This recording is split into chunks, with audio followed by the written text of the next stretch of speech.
I had barely set my suitcase inside my daughter Claire's beautiful Chicago home when I heard the words that stopped me cold. "Mom's just too simple," Claire whispered. "These investors are used to a certain image. I'd rather she stay upstairs tonight. I don't want anyone getting the wrong impression." I stood frozen behind the hallway wall, my hand still wrapped around the handle of my old suitcase. After spending my whole life making sure Claire never felt she had less than anyone else, I never imagined the day would come when my own daughter would be ashamed to let people see me. What neither of us knew was that before the night was over, those very guests would be climbing the stairs, not to avoid me, but to ask for my advice. If this story touches your heart, I'd truly appreciate it if you take a moment to like this video and subscribe for more heartfelt family stories. And I'd love to hear from you. Have you ever felt judged because of your appearance or humble background? Share your story in the comments.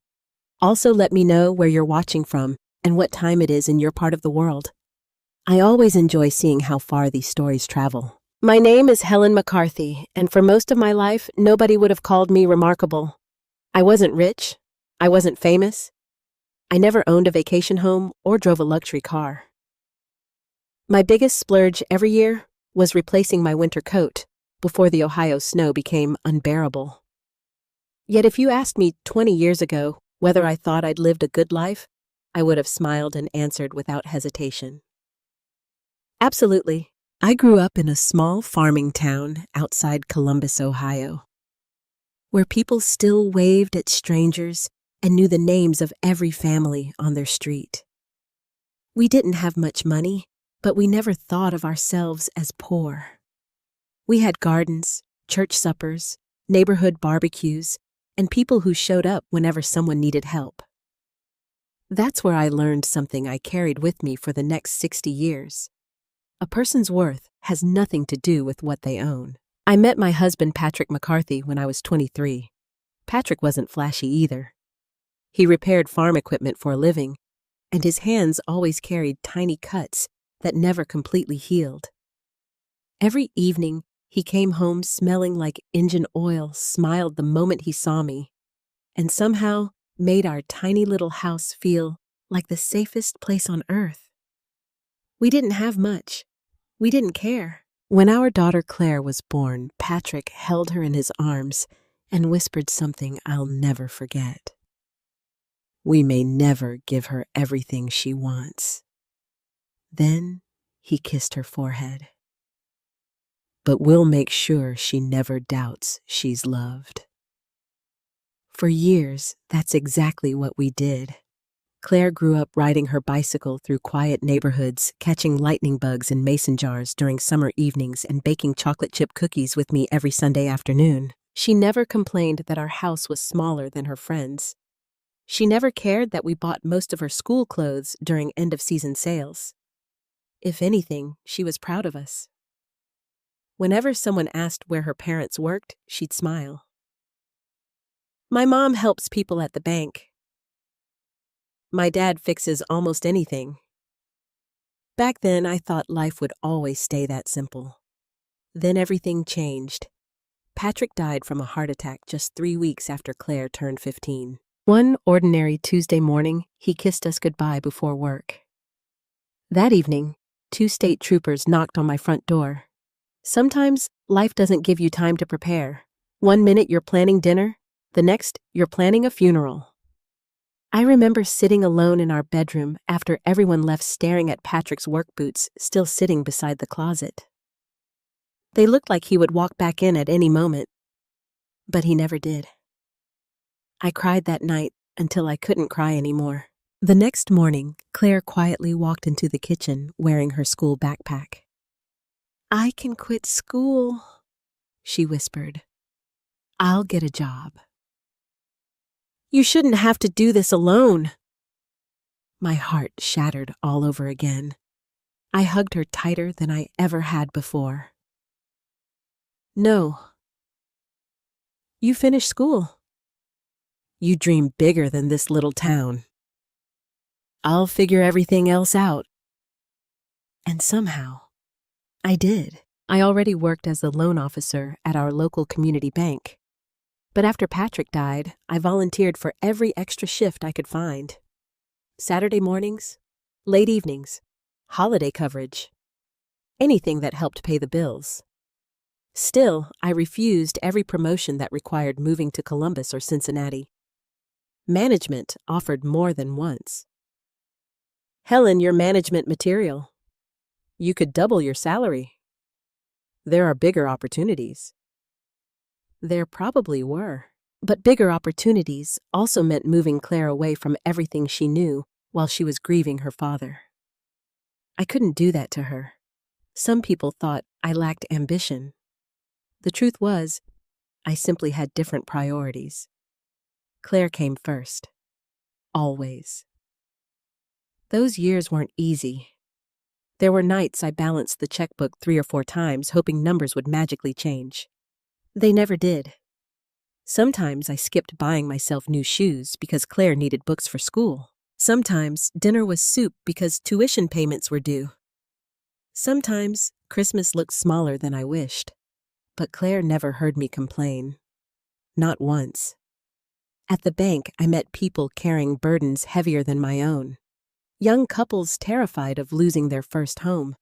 Retired veterans drowning in medical bills. Family-owned restaurants struggling after slow winters. Single mothers trying to keep electricity on. Many people think bankers only care about numbers. Community bankers know better. Every loan application has someone's entire life attached to it. I couldn't approve every request. Rules were rules, but whenever I could help someone find another solution, I did. I'd stay late explaining budgets. I'd call local charities. I'd negotiate payment plans. I'd search for programs people didn't even know existed. Some customers returned years later just to tell me they'd finally paid off their homes. Others introduced me to children who had graduated college because their parents had managed to keep the family business alive. Those moments meant more to me than bonuses ever could. Meanwhile, Claire flourished. She was smart, far smarter than I ever was. She earned excellent grades, won debate competitions, received scholarships. Teachers loved her curiosity. Neighbors predicted she'd someday run a company. They weren't wrong. The day Claire received her acceptance letter to Northwestern University, we both cried in the kitchen. She hugged me so tightly I could barely breathe. "We did it, Mom." "No," I corrected her. "You did it." She shook her head. "We did." Those words filled my heart with pride. When she left for college, I stood in the driveway waving until her car disappeared around the corner. The silence afterward was unbearable. Every room reminded me she was gone. Still, I smiled because that's what parents do. We let our children leave even when every part of us wishes they'd stay. College changed Claire. At first, only a little. She started talking about networking, then internships, then executive culture, then luxury brands. The changes seemed harmless. I figured she was simply growing into adulthood. After graduation, she landed a prestigious consulting job in Chicago. She called every Sunday, at least in the beginning. Eventually, Sundays became every other week, then once a month, then mostly holidays. Whenever she visited Ohio, she seemed busier. Always checking emails, always rushing somewhere. The little farmhouse where she'd once laughed so freely suddenly felt too quiet for her. One Thanksgiving, she suggested replacing my old dining table.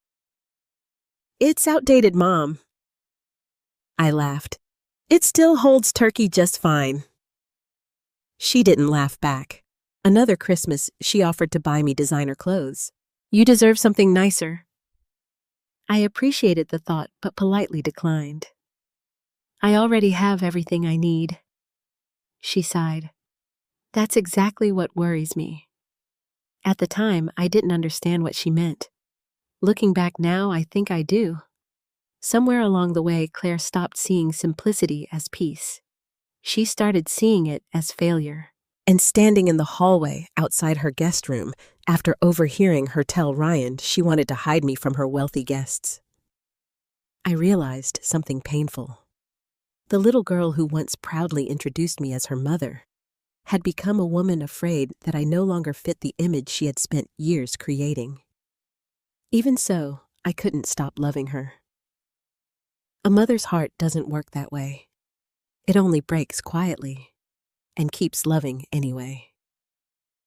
The next morning, I pretended nothing had happened. I had spent most of the night staring at the ceiling in the guest room, replaying Claire's words over and over. She's too simple. Those 3 words hurt more than I wanted to admit. Not because I thought they were true, but because they came from the one person whose opinion had always mattered most. Still, I refused to let my pain ruin her day. Old habits die hard. When you're a mother, protecting your child often becomes instinct, even after that child has grown into an adult. I woke early, just as I always did. By 6:30, I had already made my bed, folded my pajamas, and quietly walked downstairs. Claire's house was beautiful. White marble countertops, floor-to-ceiling windows, fresh flowers arranged perfectly on the kitchen island. Everything looked like it belonged in a magazine. It didn't feel like a home yet. It felt like a place that was always preparing for someone else's approval. I found the coffee maker without making much noise. Just as I poured myself a cup, Ryan walked into the kitchen. He smiled warmly. "Morning, Helen." "Morning." He noticed my suitcase was still sitting by the guest room door upstairs. "You didn't unpack." I smiled. I wasn't sure how long I'd be staying. He looked at me for a second longer than usual, almost as if he sensed something wasn't right. "I hope you'll stay a few days." "I always enjoy having you here." His kindness felt genuine. "I appreciate that." Before either of us could say more, Claire entered wearing athletic clothes and carrying her phone. She looked polished despite having barely started the day. "There you both are." She kissed Ryan quickly before opening her calendar. "So much to do." Without looking up, she began listing the schedule. "The caterer arrives at 2.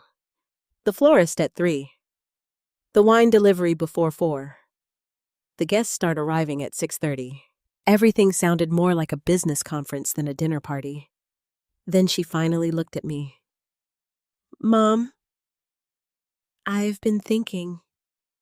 I already knew what was coming. "I brought a dress for you." She disappeared upstairs and returned carrying an expensive navy blue designer outfit. She held it in front of me. "I think this would be much better." I looked down at the light blue sweater and cream slacks I'd packed. Comfortable, clean, perfectly respectable. "I like what I'm wearing." Claire forced a laugh. "I know. But tonight's different." She stepped closer. "These people notice details." Ryan quietly stirred his coffee. I could tell he wasn't comfortable. Claire continued anyway. "I just want everyone to make the best first impression." I smiled politely. "They're coming to meet you." "Not me." She hesitated. "That's true. But first impressions spread." I understood exactly what she meant. She wasn't worried about me. She was worried about herself. I gently folded the designer dress back into her hands. "Thank you. But I think I'll wear my own clothes." For the first time that morning, irritation flashed across her face. "Mom, I'm only trying to help." "I know. I appreciate it. But I've spent 67 years dressing like myself. I think I'll finish the job." Ryan suddenly laughed. Not loudly, just enough to break the tension.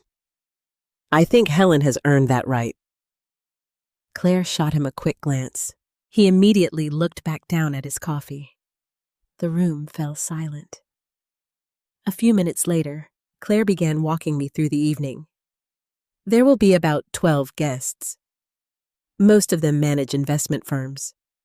Some own large companies. One family has been featured in Forbes. She spoke with obvious excitement. Every sentence included another impressive title, another successful entrepreneur, another influential executive. She paused. I know these conversations probably won't interest you. I smiled softly. You'd be surprised. She misunderstood my answer. I'm sure they'll be talking about mergers and acquisitions. I know banking isn't exactly the same. I almost laughed. 40 years inside a community bank had introduced me to almost every financial problem imaginable. Small businesses, commercial loans, family trusts, farm bankruptcies, medical debt, retirement planning, estate disputes. Money looked different in small towns, but human nature never changed. Instead of correcting her, I simply nodded. I'm sure you'll all have plenty to discuss. She looked relieved. Exactly. Then came the sentence she'd obviously rehearsed. So, I was wondering if maybe... She stopped, started again. Would you mind eating a little earlier? I waited, and maybe staying upstairs during dinner? There'll be a lot happening. It could get crowded. The excuse wasn't convincing. She knew it. I knew it. Ryan knew it. He finally spoke. Claire, she interrupted immediately. I'm just trying to keep everything organized. Nobody believed that, not even her. For a long moment, nobody said anything. Finally, I smiled. If that makes your evening easier. I don't mind. Claire exhaled in relief. Thank you. I knew you'd understand. Understand? Such an interesting word. Children often mistake silence for agreement. Sometimes silence is simply love refusing to argue. Ryan looked at me with quiet sympathy. I'm sorry, his eyes seemed to say. I answered with a tiny smile. It's all right. Because I truly believed it would be. At least, I hope so. The rest of the afternoon passed quickly. Workers arrived carrying flowers. Others delivered expensive wine. The dining table slowly transformed into something worthy of a luxury magazine. Crystal glasses sparkled beneath the lights. Silverware was measured almost perfectly. Fresh orchids decorated every corner. Claire inspected every detail. She adjusted napkins, moved candles, straightened chairs by half an inch. Everything needed to look perfect. Watching her made me strangely sad. She wasn't enjoying any of it. She was performing. Around 5 o'clock, she knocked on my bedroom door. Dinner for you. She carried a tray with grilled chicken, vegetables, and tea. I figured you'd be more comfortable eating before everyone arrives. Comfortable. There was that word again. I thanked her anyway. She started leaving before suddenly turning back. Oh, one more thing. If you hear us downstairs, she hesitated. They can get pretty loud. So don't worry if conversations sound intense. I nodded. I'll be fine. She smiled. For just a split second, I saw the little girl she used to be. Then the expression disappeared. She closed the door. I heard her heels clicking down the hallway. A few minutes later, the front doorbell rang. The first guests had arrived. I looked out the bedroom window toward the long driveway. Luxury cars rolled in one after another. Black SUVs, German sedans, a sleek silver sports car. Laughter floated through the open windows below. Voices grew louder. Glasses clinked. Music began playing softly downstairs. I sat quietly with my untouched dinner tray. I told myself I wasn't hungry. The truth was, my stomach had tied itself into knots. Still, I reminded myself why I stayed. Not for the dinner, not for the wealthy guests, not even for Claire. I stayed because families sometimes lose their way, and walking away too soon doesn't always help them find it again. Little did I know before the evening was over, every carefully arranged plan downstairs would begin to unravel in the most unexpected way. The voices downstairs blended into a steady hum. Laughter, clinking glasses. Someone complimented the wine. Another guest admired Claire's home. I sat by the window with a book resting on my lap, but I hadn't read a single page. Every few minutes, I caught myself listening instead.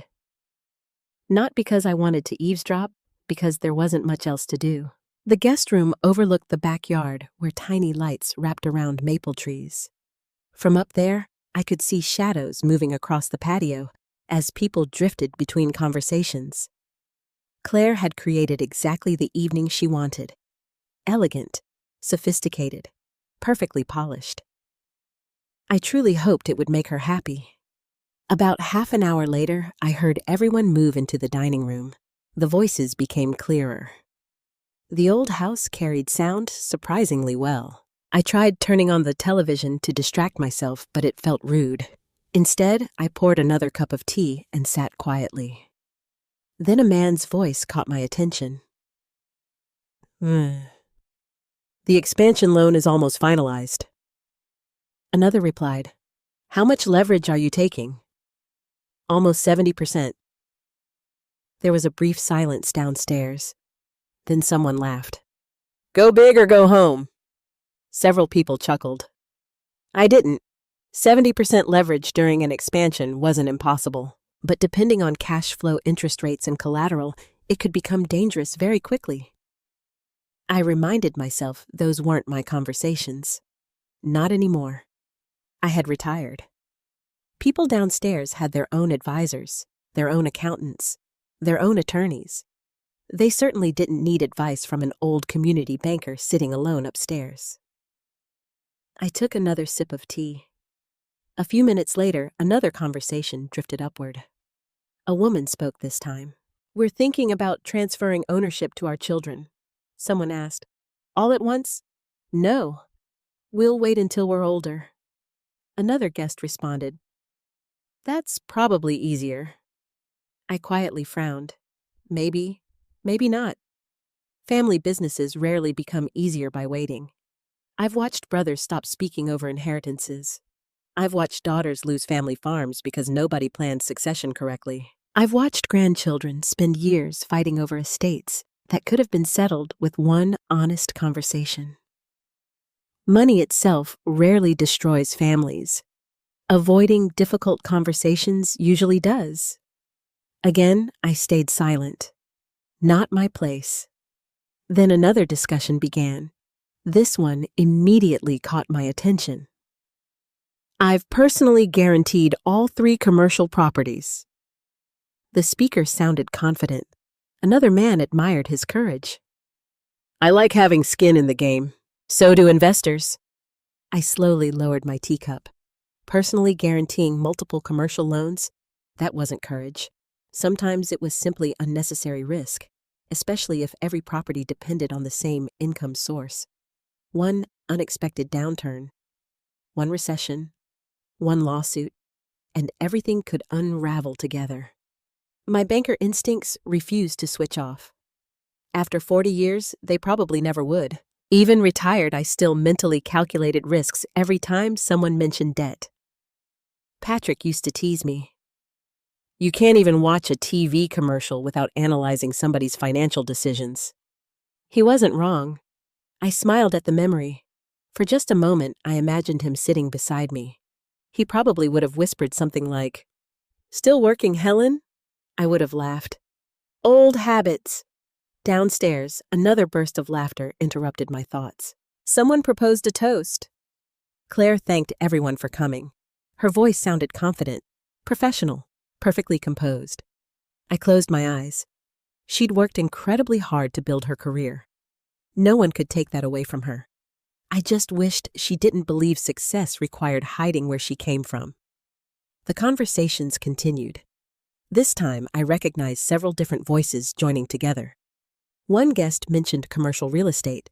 Another talked about estate taxes. Someone else described buying a manufacturing company. Then came a sentence that made me sit upright. "We're planning to borrow against the business to purchase a second company." A woman asked, "Without separating liabilities?" The man answered confidently, "Everything under one umbrella." I stared toward the ceiling. Oh no, I had seen that exact structure before, twice. The first family lost both companies when one failed unexpectedly. The second spent years untangling legal disputes after a partner died. There were smarter ways, safer ways. Again, I reminded myself, not my conversation, not my responsibility. Still, it wasn't easy listening. Retirement doesn't erase experience. It only changes whether people ask for it. The evening continued. Plates were cleared. Dessert arrived. Coffee followed. As the formal meal ended, guests naturally broke into smaller groups.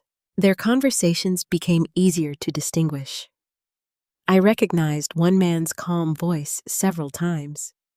He asked thoughtful questions, rarely interrupted, actually listened before speaking. Later, I would learn his name was Michael Harrison. At that moment, he was discussing family wealth. "My father built everything. I'm trying not to lose it," someone joked. "That's a good problem to have." Michael answered quietly, "No, it isn't." The room became silent. He continued, "Keeping money is harder than making it." That sentence impressed me. Many wealthy people confuse confidence with certainty. This man sounded different, thoughtful, careful, maybe even humble. Another guest spoke. "My daughter doesn't want to run the company." Someone replied, "Then hire professionals." Michael disagreed. "Businesses can survive without family. Families rarely survive bad business decisions." I found myself nodding. Patrick used to say something similar. Money should serve people. People should never become servants to money. Funny how the simplest lessons often last the longest. I walked quietly across the room and stood near the hallway. Not to spy. Only because the voices carried more clearly there. The staircase acted almost like a speaker. I could hear enough to understand topics, but not every detail. Then another statement froze me. "I've already signed." A woman sounded uncertain. "But honestly, I'm not sure I fully understand the agreement." Someone laughed politely. "You've got lawyers. You'll be fine." No, that answer bothered me. Lawyers explain legal language. Financial consequences are something else entirely. How many times had frightened customers walked into my office carrying contracts they had already signed without understanding the long-term costs? Too many. Far too many. I sighed. Maybe retirement had softened me. Years ago, I might have marched downstairs and asked permission to explain a few things. Now, I simply whispered to myself, "I hope someone asks the right questions." The hallway fell quiet for several minutes. I decided I'd heard enough. I returned to my chair, picked up my novel, forced myself to read. One page, then another. Finally, I began relaxing. Perhaps the evening would end peacefully after all. Then I heard footsteps, not downstairs, upstairs. Slow, steady, coming toward the guest rooms. I assumed it was Claire checking on me. Instead, the footsteps stopped outside my door. A gentle knock followed. 3 quiet taps. I looked toward the handle. Someone I had never met was standing just outside. Within the next few minutes, an ordinary search for the upstairs restroom would become the moment that changed the entire evening. "Excuse me." The voice was warm and polite. I opened the guest room door and found a tall man in his early 60s standing in the hallway. He wore an expensive charcoal suit, but there was nothing arrogant about him. "I'm sorry to bother you," he said with an embarrassed smile. "Claire told me there was a restroom upstairs. I think I took the wrong hallway." I smiled. "You only missed it by one door." I pointed toward the end of the hall. "Second door on the left." He laughed softly. "I appreciate it." As he started walking away, he glanced back into the room. "You must be Claire's mother." "I am. Helen McCarthy." He stepped back and offered his hand. "Michael Harrison. It's nice to meet you." His handshake was firm but unhurried. "I hope I'm not interrupting your evening." I smiled. "My evening has been very quiet." Something about that answer made him pause. He looked toward the staircase, then back at me. "I've barely had a chance to speak with Claire tonight." "She's quite busy." "She always was," I replied. He chuckled. "I suppose hosting does that." Before going to the restroom, he noticed the novel resting on my chair. "You enjoy reading?" "I always have." "What are you reading?" I showed him the cover. He nodded. "My wife would probably enjoy that one." His expression softened. "She passed away 3 years ago." "I'm sorry." "So did my husband." For a brief moment, neither of us spoke. Grief recognizes grief. "No explanations are necessary." Michael finally smiled. "I'll only be a minute." After he disappeared down the hallway, I expected him to return downstairs immediately. Instead, a few minutes later, he knocked again. "I hope you don't mind. I've been standing downstairs listening to people argue about business strategies for an hour." He laughed. "I could use a quieter conversation." I couldn't help smiling. "Come in." He remained near the doorway instead of making himself comfortable. "I don't want to intrude." "You're not." I was just enjoying the peace. He looked around the room. "You really don't mind being up here?" There it was. The question neither of us wanted to ask directly. I answered carefully. "Sometimes it's easier to let younger people have their moment." He studied my face, almost as though he sensed there was more behind my answer. Instead of asking, he changed the subject. "So, what did you do before retirement?" "I worked for a community bank in Ohio." His eyebrows lifted. "Really? For how long? 39 years. "Mostly commercial lending and family financial planning." He gave a low whistle. "That's a career." "I suppose it was." He leaned against the doorframe. "I spend half my life talking with investment bankers. They usually speak a language nobody understands." I laughed. "They probably understand each other." "Maybe, but I don't think ordinary people do." His honesty amused me. Then he surprised me. "Can I ask you something?" "Of course." "It isn't about money exactly. It's about a loan." I nodded. "Go ahead." He hesitated for only a second. "My nephew owns a manufacturing company. He wants to expand. The bank approved financing, but they're asking him to personally guarantee more than he expected. He thinks that's normal." "What would you tell him?" I smiled. "I'd tell him I don't know enough yet." He looked puzzled. "You need more information." Always. Patrick used to say the most dangerous person in any room is the one with an answer before hearing the question. I never forgot that. So I asked, "How long has the business existed?" 15 years. "Profitable?" "Very." "One location or several?" "One." "Any existing debt?" "Some equipment loans." "Cash reserves?" "Healthy." "Does he own the building?" "Yes." "Family involved?" "His brother." I nodded slowly. Now we're getting somewhere. Michael folded his arms with genuine interest. "So, I spoke the same way I had with hundreds of customers over the years. Personal guarantees aren't automatically bad. They simply transfer risk.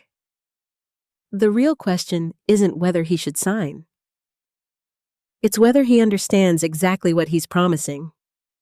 Michael nodded. I continued. If business slows unexpectedly, if a lawsuit happens, if interest rates change, if his partner leaves, can he still protect his family? Can he sleep at night? Money isn't just math. It's stress. It's relationships. It's choices. People forget that. Michael listened without interrupting. So you'd tell him not to sign? I shook my head. No. I'd tell him to understand every possible consequence before signing. There are times personal guarantees make perfect sense. There are other times they're simply the easiest answer presented by the lender. The smartest borrower asks questions. The desperate borrower signs immediately. He stared at me for several seconds, then smiled. I've spent thousands hiring consultants. I don't think anyone has explained it that clearly. I laughed. I spent decades explaining loans to farmers. If they couldn't explain it back to me, I knew I hadn't done my job. Michael laughed loudly enough that I worried someone downstairs might hear. You know, that's brilliant. I've attended conferences where people talked for 2 hours and somehow said less. I shrugged. Complicated isn't always intelligent. He nodded slowly. I wish more people understood that. He looked toward the hallway. I should probably get back. I thought the conversation was over. Instead, he asked another question. This one's personal. Go ahead. What made you stay in community banking? You obviously could have done much bigger things. I smiled. I did do something bigger. He waited.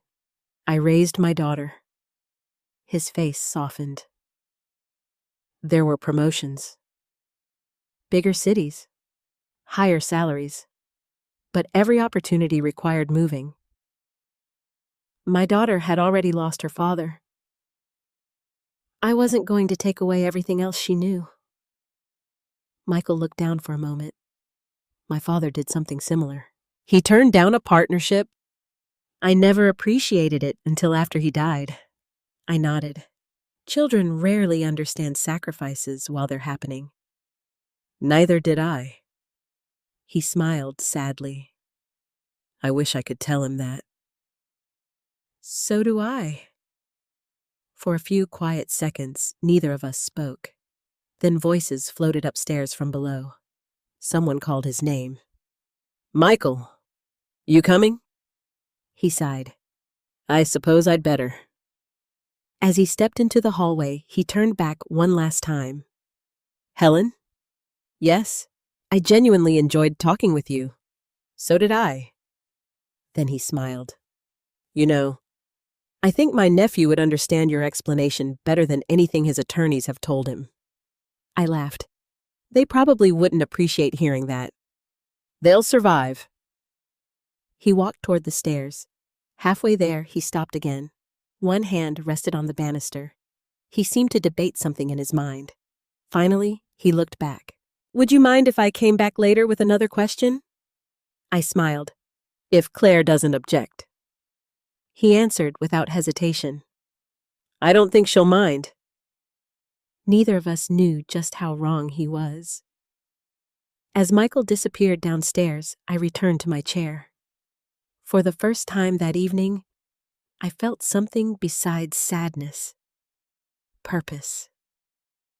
I hadn't realized how much I missed helping people until someone sincerely asked for my opinion. I picked up my teacup again. It had already gone cold. Before I could take another sip, I heard footsteps racing back toward the staircase. Not one person.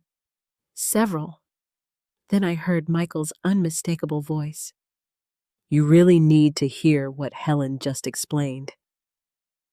My heart skipped a beat. He wasn't coming back alone. The footsteps grew louder. I counted at least 4 people climbing the staircase. For a brief second, I wondered if Claire had sent someone to ask me to keep my voice down.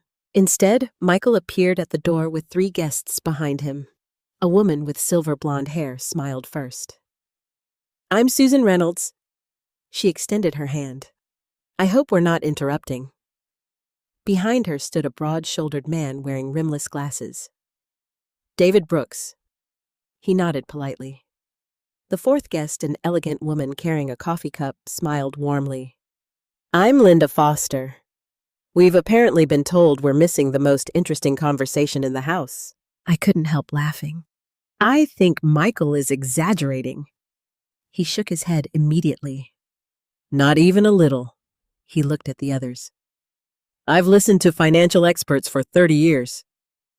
Helen explained personal guarantees in 3 minutes better than most consultants manage in 3 hours. I felt my cheeks warm. "That's kind of you." Susan looked genuinely curious.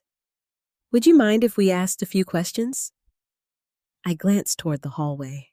"I don't want Claire thinking I've stolen her dinner guests." David laughed. "I promise we escaped voluntarily." Everyone smiled. That made saying no almost impossible. "Well, I suppose a few minutes won't hurt." Michael pulled one of the chairs closer. The others remained standing.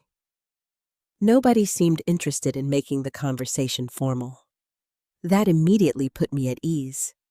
Susan spoke first. "My husband and I own a family manufacturing company.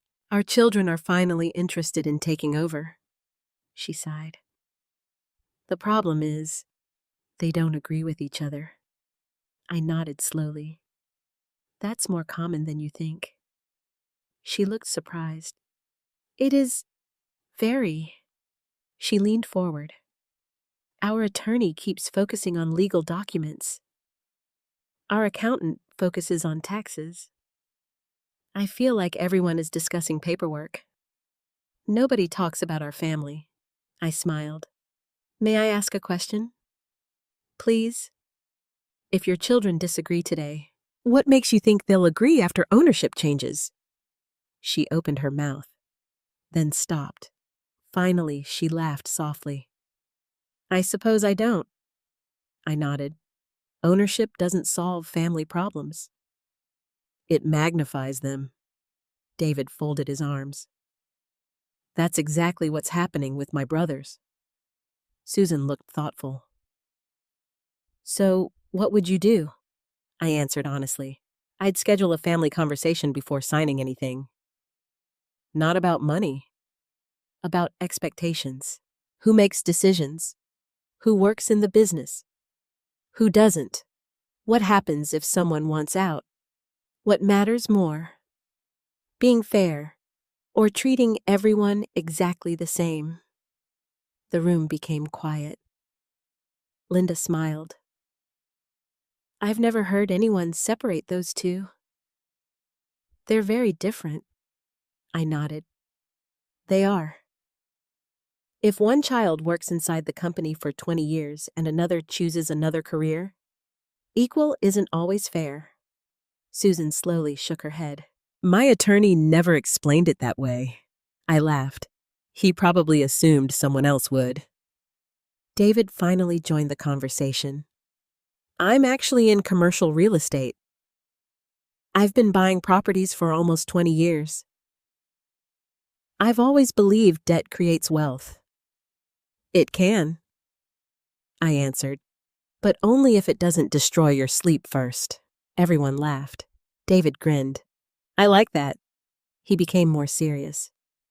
"I've been considering refinancing 3 buildings together. What would concern you?" Instead of answering immediately, I asked another question. "How dependent are those buildings on each other?" He looked surprised. "What do you mean? If one property became vacant tomorrow, would the others comfortably support every payment?" He hesitated. "Probably." I smiled. "Probably isn't the same as definitely." Michael quietly nodded. David scratched his chin. I've honestly never calculated it separately. Maybe I should. Maybe, I replied. I spent years watching people bundle risks together because everything looked fine. It usually looked fine. Until one thing stopped working. Linda finally spoke. I work in wealth management. I spend most of my time with retirees. She smiled. They're terrified of running out of money. I imagine you've seen that? I laughed softly. Oh, yes. Thousands of times.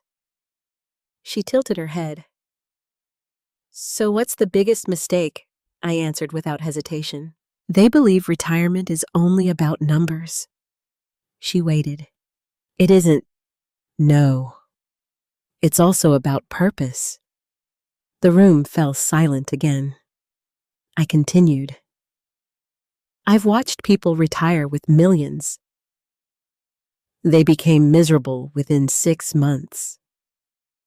I've watched school teachers retire with modest savings. They volunteered, babysat grandchildren, started gardens, mentored young people.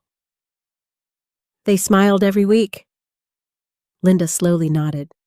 So money buys options. Not fulfillment. Exactly. Michael pointed toward me. See? That's what I've been trying to tell you. She explains everything like normal life. Susan smiled. It makes sense. Finance should make sense, I answered. If someone needs a dictionary after every sentence, the explanation failed. Everyone laughed again.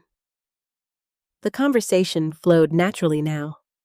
Nobody checked their phones. Nobody tried to impress anyone. They simply asked questions. Sometimes about business, sometimes about life. David leaned back. Can I ask something completely unrelated? Of course. What made you stay in community banking all those years? I smiled. People. He looked confused. Really? I could have made more somewhere else. But I knew my customers.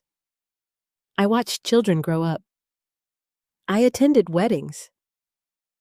I attended funerals. I celebrated businesses opening. I helped people survive businesses closing. Numbers eventually fade. Relationships don't. Linda smiled warmly. That's beautiful. Michael looked around the room. I think we're all realizing something. Susan laughed. I certainly am. David nodded. We spend so much time studying markets. We don't spend enough time studying people. I couldn't have agreed more. At that moment, another voice echoed from downstairs. Michael, has anyone seen Susan? The 4 guests looked toward the hallway. Nobody moved. David chuckled. I think we've been caught. Michael looked completely unconcerned. They'll survive without us. Linda smiled mischievously. Probably. We all laughed. A few seconds later, another guest appeared halfway up the stairs. He looked confused. There you are. We've been looking everywhere. Michael waved him over. Come meet Helen. The man frowned. Who's Helen? Michael smiled. The smartest banker I've met in years. I nearly protested. Instead, the newcomer walked into the room. Then another curious guest followed him. Within moments, the quiet guest room no longer felt empty. People weren't gathering because I had asked them to. They were gathering because genuine curiosity spreads faster than polished speeches ever will. Downstairs, Claire was about to notice something unusual. One chair, then another, then another. Around her beautifully decorated dining table had quietly become empty. Within 10 minutes, my quiet guest room no longer felt like a guest room. It felt like an old-fashioned front porch where neighbors gathered to solve life's problems. Someone leaned against the wall. Someone else sat cross-legged on the carpet because every chair had been taken. Coffee cups rested on the windowsill. Nobody seemed to notice. Nobody cared. The expensive dinner downstairs had somehow become less interesting than a simple conversation upstairs. I still couldn't quite believe it. A man named Richard, whom I had met only moments earlier, asked me about preparing his grandchildren to inherit wealth. Linda interrupted before I could answer. No, wait. I want to hear the answer too. Everyone laughed. I smiled. You may not like it. Richard grinned. Try me. I folded my hands. If children inherit money before they inherit responsibility, they usually lose both. The room became quiet. Richard blinked. What do you mean? I've watched it happen. Parents spend years protecting children from every hardship. Then one day they hand them enormous wealth. Money doesn't suddenly create wisdom. It simply magnifies whatever character already exists. Susan slowly nodded. So, you teach responsibility first. Exactly. Teach gratitude. Teach work. Teach consequences. If they can handle responsibility, they'll usually handle money. David smiled. My father made me clean rental properties every summer. I hated it, he laughed. Now I understand why.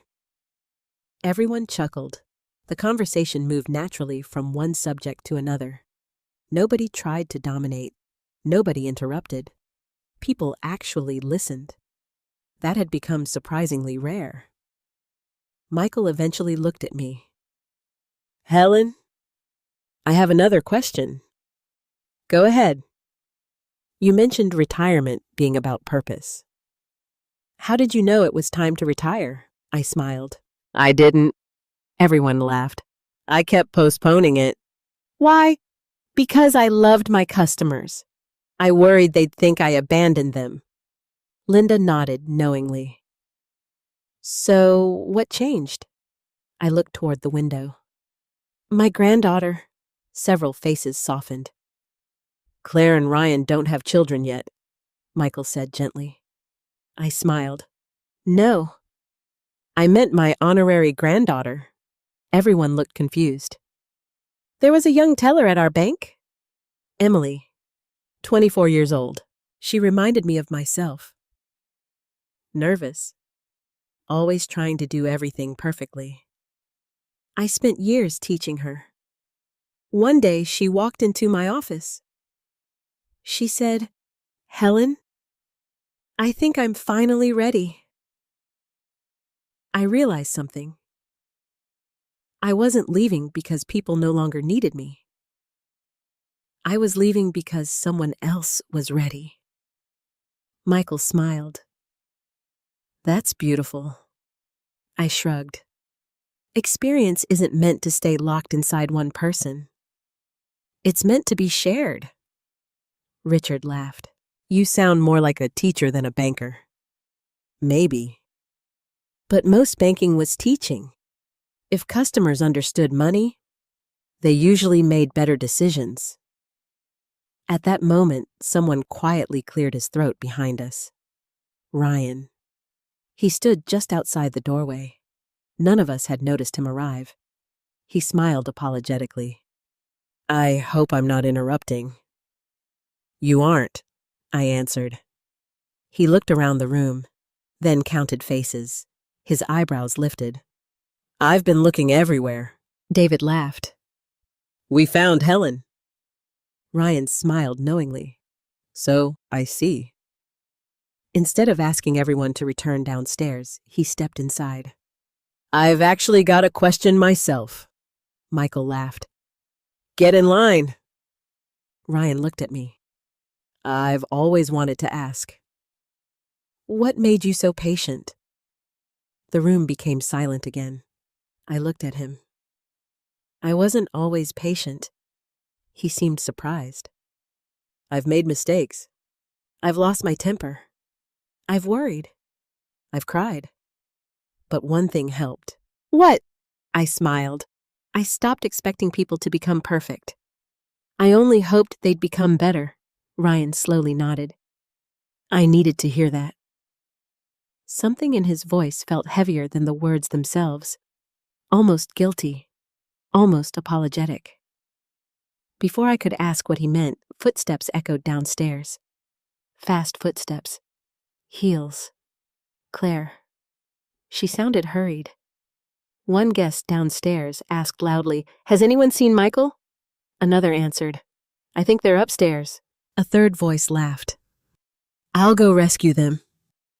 Ryan looked toward the hallway. I should probably warn Claire. But it was already too late. We heard her voice. "Michael?" No answer. "Susan," silence. "David." She climbed another step. Confusion entered her voice. "Where is everyone?" Ryan sighed quietly. I could tell he knew exactly what was about to happen.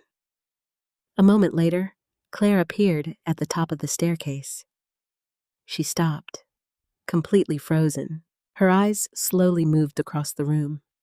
Michael, Susan, David, Linda, Richard, 3 other guests, even Ryan. Every important guest she had spent weeks preparing to impress was gathered around the one person she had asked to stay upstairs. For several seconds, nobody spoke. The silence became almost uncomfortable. Finally, Michael smiled warmly. "There you are. We've been borrowing your mother." Claire forced a polite smile. "I can see that." She looked around again. "I thought everyone had disappeared." David laughed. "We did." Susan smiled at Claire. "Your mother has been giving us incredible advice." Claire looked at me, then back at them. "I didn't realize," Michael interrupted kindly. "Helen has an extraordinary way of explaining things." Linda nodded enthusiastically. "I've taken mental notes all evening." Richard laughed. "So have I." Claire's smile grew tighter. "I'm glad you're all enjoying yourselves." But I knew my daughter well enough to recognize the tiny signs, the slight stiffness in her shoulders, the forced smile, the quick glance toward the empty hallway. She wasn't angry yet. She was confused. Nothing about this evening was following her carefully planned script. Michael stood. "I was actually hoping Helen might answer one last question." Claire immediately replied, "Dessert is ready downstairs." Nobody moved. The silence lasted only 2 seconds. Yet somehow, those 2 seconds said everything. Finally, Susan smiled. "It can wait another minute." David nodded. "I agree." Richard laughed. "I'm invested now." Claire blinked. For the first time that evening, nobody was looking at her. Every pair of eyes had quietly returned to me. I wish they hadn't. I never wanted to embarrass my daughter. I certainly never wanted to become the center of attention. But the evening had developed a life of its own, and I could already see something changing inside Claire's expression. Confusion. Disbelief. Then something far more dangerous. The uncomfortable realization that the woman she had hidden upstairs had somehow become the most interesting person in her own house. The room remained silent for another moment. Claire stood in the doorway, still wearing the smile of a gracious hostess, but I knew that smile. It wasn't real. I'd seen it before, usually when she was nervous, usually when she was trying to hide disappointment. Michael broke the silence first. "Helen was just explaining why families should settle expectations before they divide assets." Susan laughed softly. "I wish we'd had this conversation 5 years ago." David nodded. "It would have saved my brothers a lot of arguments." Claire forced another smile. "I'm happy you're all finding this helpful." Her words sounded pleasant. Her voice didn't. Ryan noticed it too. He quietly stepped beside her. "You okay?" She answered without taking her eyes off the room. "Of course." But she wasn't. I could feel it. Michael looked toward Claire. Actually, we were hoping to steal your mother for another 10 minutes. Claire blinked. My mother? Yes. He smiled. She's remarkable. Those words hit the room differently than anyone realized. Remarkable. Only an hour earlier, Claire had called me too simple. Now, one of the wealthiest men in the room had called me remarkable. I wished he hadn't. Not because I didn't appreciate it, because I knew how painful that contrast must have felt for my daughter. Claire glanced at me. For just a second, I saw confusion in her eyes, almost as if she were looking at me for the first time. Linda spoke next. Helen has an incredible gift. I smiled. I've just lived a long time. She shook her head. No, a lot of people live a long time. They don't necessarily become wise. Richard laughed. That's true. Everyone smiled. Claire remained quiet. Then Michael asked another question. Helen, if you could teach one financial lesson to every young entrepreneur, what would it be? I thought about Patrick, about our little farmhouse, about thousands of customers I'd met over 4 decades. Finally, I answered. Never confuse growth with success. The room became still. David tilted his head. What do you mean? Businesses grow. So do debts. So do responsibilities. So do risks. Growth isn't automatically success. If growth costs you your family, if it steals your sleep, if it makes you compromise your values, you've probably paid too much. Nobody interrupted. Michael slowly smiled. I needed to hear that. David rubbed the back of his neck. So did I. Susan quietly stared into her coffee. I've been chasing expansion for years. I don't even know why anymore. Linda looked at me. How did you learn all this? I smiled. I listened. She frowned slightly. 2 experts. I shook my head. 2 ordinary people. I listened to widows trying to save their homes. I listened to fathers worried about losing family farms. I listened to couples arguing over debt.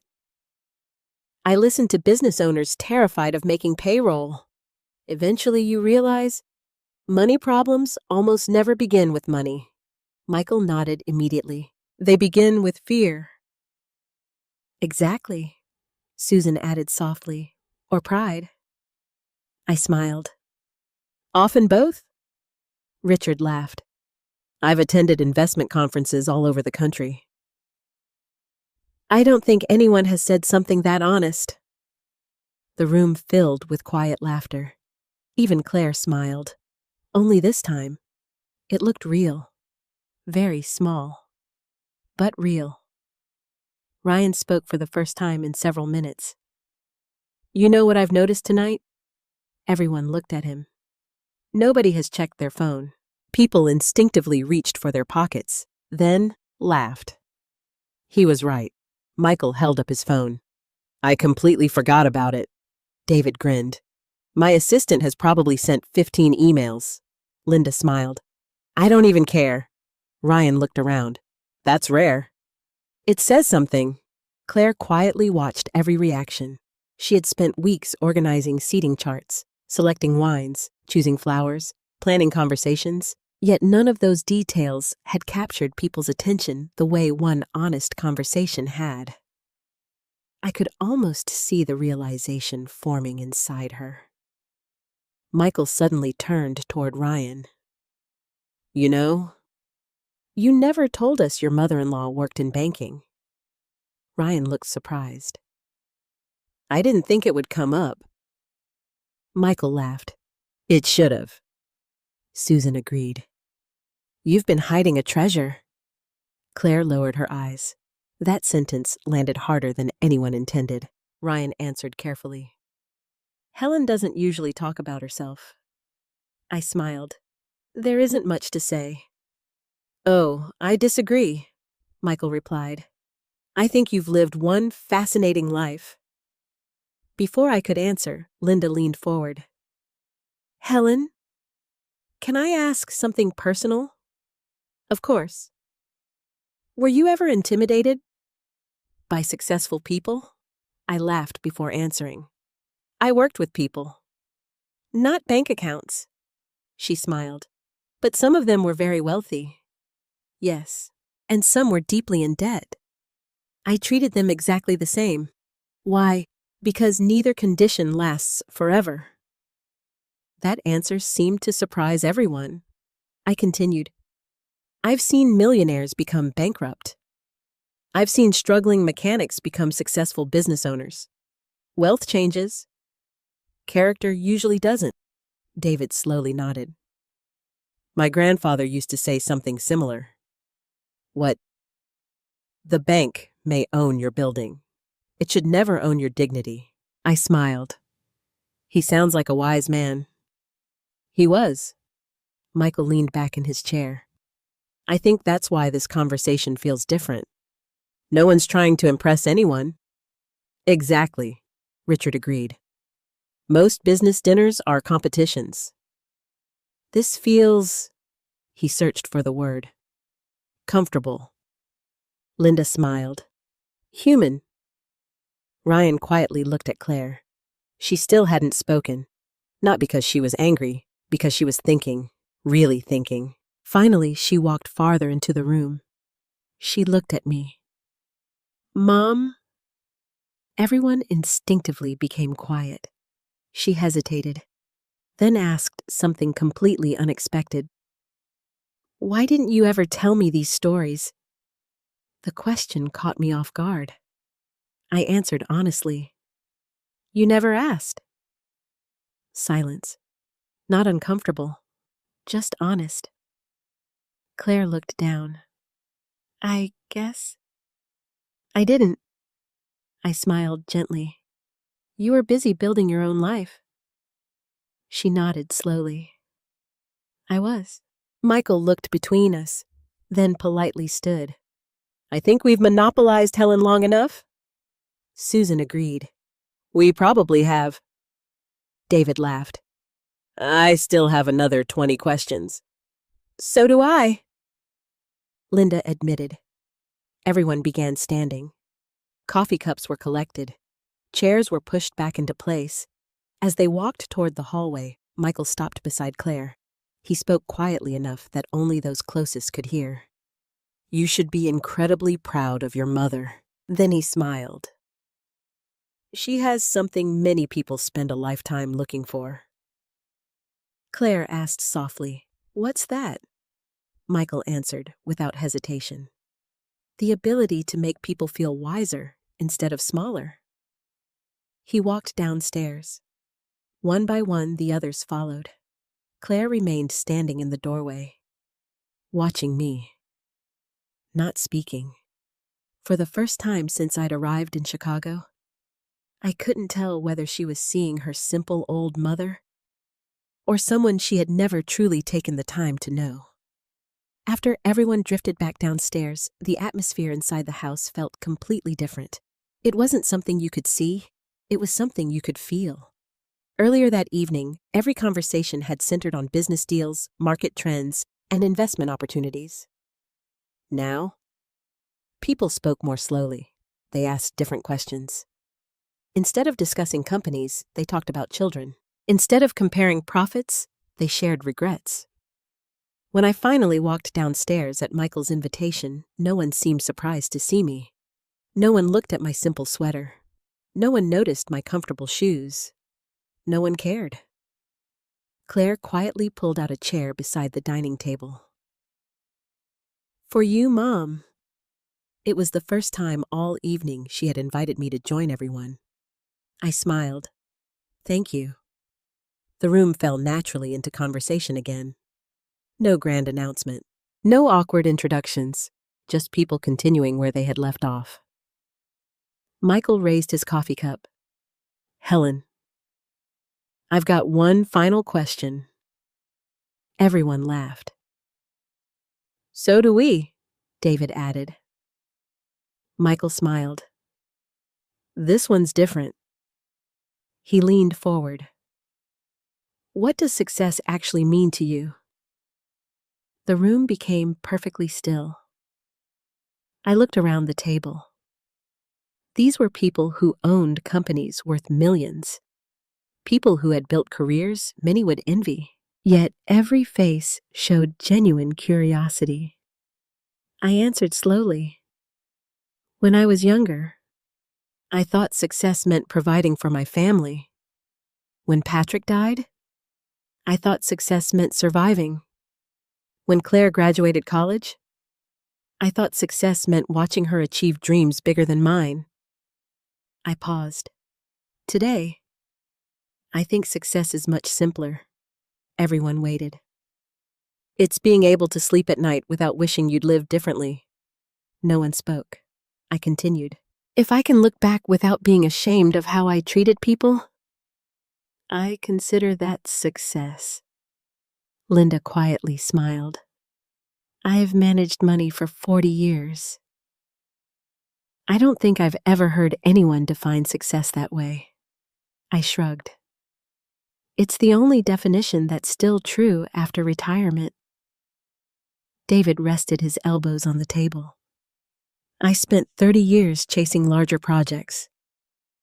I always believed the next deal would finally make me feel successful. He laughed quietly. It never lasted. Susan nodded. I know exactly what you mean. Michael looked thoughtful. I remember buying my first company. I thought I'd feel different. Instead, I immediately started worrying about buying the second one. Several people laughed knowingly. Richard joined in. It's like running on a treadmill. Exactly, Michael answered. The finish line keeps moving. I looked around the room. May I ask all of you something? They nodded. When was the last time you had dinner without discussing business? The room became strangely quiet. People exchanged glances. Linda smiled first. I honestly don't remember. David laughed. My wife complains about that constantly. Susan sighed. Our children stopped joining family dinners because every conversation became work. Michael looked down at his coffee. My son once told me, Dad, I don't think you know how to relax anymore. He smiled sadly. I laughed at him. I don't anymore. I nodded gently. Money solves many problems, but it also creates new ones. The trick isn't making money. It's making sure money doesn't quietly become your entire identity. Ryan leaned back in his chair. I think that's what people admire about you. I looked at him. What do you mean? You've spent all evening talking about finance. But somehow, it never felt like the conversation was actually about money. Michael pointed toward Ryan. Exactly. It was always about people. I smiled.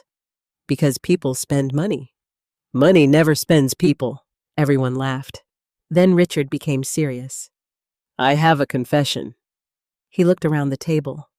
When Michael first disappeared upstairs, I thought he'd found someone more important to talk to.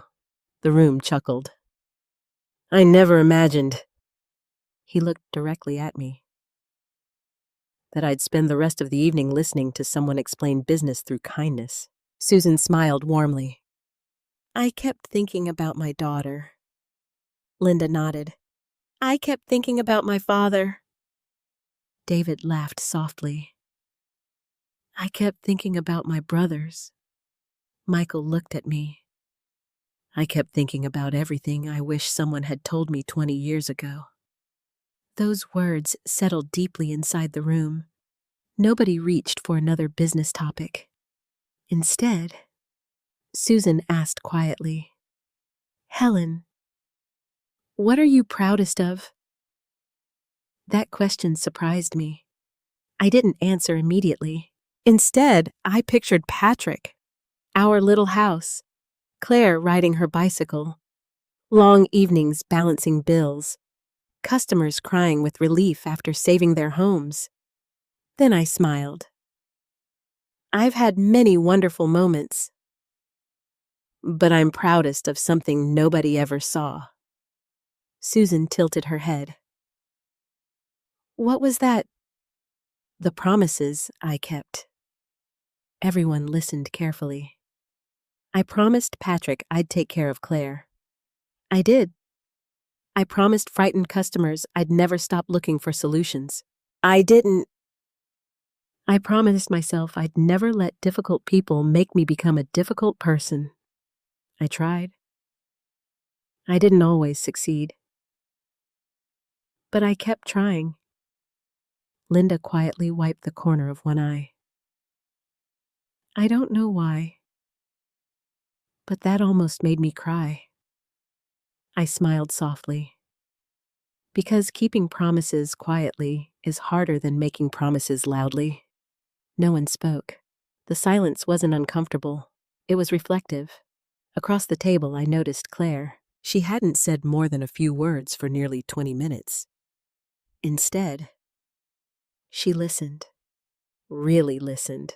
Not like an executive evaluating ideas, like a daughter remembering someone she thought she already knew. Then David suddenly smiled. I've got an idea. Everyone looked at him. If Helen ever gives a seminar, I'm buying the first ticket. The room burst into laughter. Michael immediately raised his hand. I'm buying the second. Linda laughed. I'll bring my entire office. Susan pointed toward me. My children need this conversation. Richard smiled. So do mine. I laughed. I'm retired. Michael grinned. Retired doesn't mean finished. Before I could answer, Ryan quietly spoke. I think tonight proves something. Everyone looked at him. Wisdom attracts people.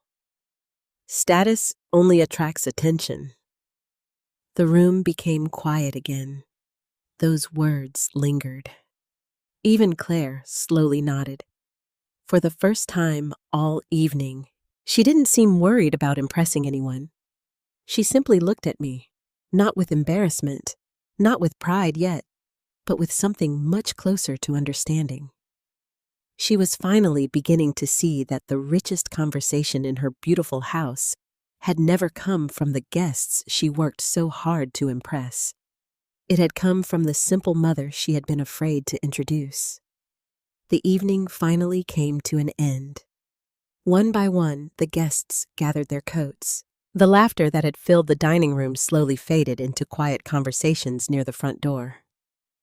Michael was the last to leave. Before stepping outside, he shook my hand with both of his. Helen, I hope this won't be the last time we talk. I smiled. I've enjoyed our conversation. So have I. He hesitated for a second. I've met a lot of successful people. But tonight, he glanced toward Claire. I think I met someone truly valuable. His words were sincere. They weren't meant to embarrass anyone. Unfortunately, they did. Michael thanked Claire for hosting. He thanked Ryan. Then he walked out into the cool Chicago night. The front door closed. Silence settled over the house. It felt different now. Not peaceful. Heavy. Ryan quietly began collecting empty coffee cups. I'll clean up. He looked toward Claire. You two should talk. Neither of us answered. He disappeared into the kitchen. Claire remained standing by the dining table with her arms folded. For several long seconds, she stared at the candles that had nearly burned down. Finally, she spoke. You really surprised everyone. Her voice was calm. Too calm. I answered honestly. I wasn't trying to. She nodded. I know. Another silence. Then she looked directly at me. But somehow, you became the center of the evening. I took a slow breath. I never asked anyone to come upstairs. I know. They came on their own. I know. Her voice became tighter. But don't you see, they stopped talking about my work. My dinner. My guests. Everything became... She stopped. I quietly finished her sentence. About me. She nodded. Yes. I looked at my daughter. For the first time all evening, I saw something underneath her frustration. Fear. Not anger. Fear. Fear that all her hard work had disappeared into the background. Fear that she had somehow failed. I answered gently. Claire, I never wanted attention. She laughed softly. But you got it. I didn't ask for it. No, you didn't. She walked toward the kitchen window, looking outside. You know how much work tonight took? I do. I've been planning this dinner for months. I know. I wanted people to respect me. I smiled sadly. They already did. She shook her head. No. They respected my position. I wanted them to respect... She stopped again. Helen, I quietly asked, what? Me. That one word broke my heart. Not because it surprised me, because it explained everything. I slowly walked closer. Claire, you've never needed expensive dinners for that. She laughed bitterly. Maybe in Ohio. Not here. Here everything matters. The neighborhood. The clothes. The schools. The invitations. The people you know. She spoke faster with every sentence. I've spent years building credibility. I can't just... She searched for the words. Look ordinary. There it was. The truth. She wasn't ashamed of me. She was terrified of becoming me. At least, the version of me she imagined. Simple. Ordinary. Forgettable. I answered quietly. Do you really believe I'm ordinary? She looked at me. Her expression immediately softened. No. Of course not. But what? She sighed. I don't know anymore. Ryan walked back into the room carrying a tray. He immediately sensed the tension. I'll come back. Claire stopped him. No. Stay. He slowly set the tray down. Neither of us spoke. Finally, Ryan looked at Claire. Can I say something? She nodded. You asked Helen to stay upstairs. Yes. She did. She respected your wishes. Yes. She never interrupted dinner. No. She never introduced herself. No. She never invited anyone upstairs. Claire looked down. No. Ryan continued calmly. The guests found her. They stayed because they wanted to. They asked questions. She answered. He paused. What exactly did Helen do wrong? The room became silent. Claire searched for an answer. None came. Ryan continued. I watched the whole evening. I've honestly never seen people so engaged. They weren't impressed because Helen talked about herself. They were impressed because she listened. Claire quietly rubbed her forehead. I know. Ryan gently asked. Then why are you upset? She answered almost immediately. Because... Again, she stopped. Finally, she whispered. I felt Invisible. Those 3 words hung in the air. Invisible. I suddenly understood. This wasn't about me anymore. This wasn't even about the dinner. It was about years of pressure, years of proving herself, years of believing she had to perform perfectly just to belong. I walked closer, placed my hand gently over hers. Claire. She looked up. When you were little, you used to run into every room. You never worried whether people noticed you. You noticed them. She smiled faintly. I remember. You asked strangers how their day was. You hugged teachers. You remembered everyone's birthday. You made people feel important. I don't know when you decided you had to earn attention. A tear appeared in the corner of her eye. She quickly wiped it away. Ryan quietly looked at both of us. Then he spoke. You know what impressed everyone tonight? Claire looked at him. It wasn't Helen's banking experience. It wasn't her stories. It wasn't even her advice. What was it? Ryan smiled gently. She made every person in that room feel heard. He looked at me. I've watched you do that since the day we met. Then he looked back at Claire. I think somewhere along the way, you forgot that's exactly who raised you. Claire stared at the floor. No arguments, no excuses, only silence. Finally, she whispered, I think I owe you an apology. I smiled softly. Not tonight. She looked confused. Why not? Because apologies spoken while emotions are still tangled usually aren't complete. She nodded slowly. I need time. Take all the time you need. She looked at me for several seconds, then quietly asked, Will you still stay until Sunday? I smiled.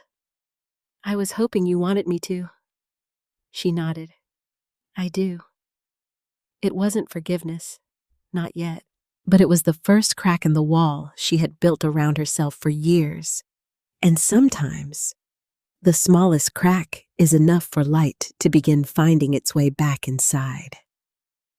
The next morning, I woke before sunrise.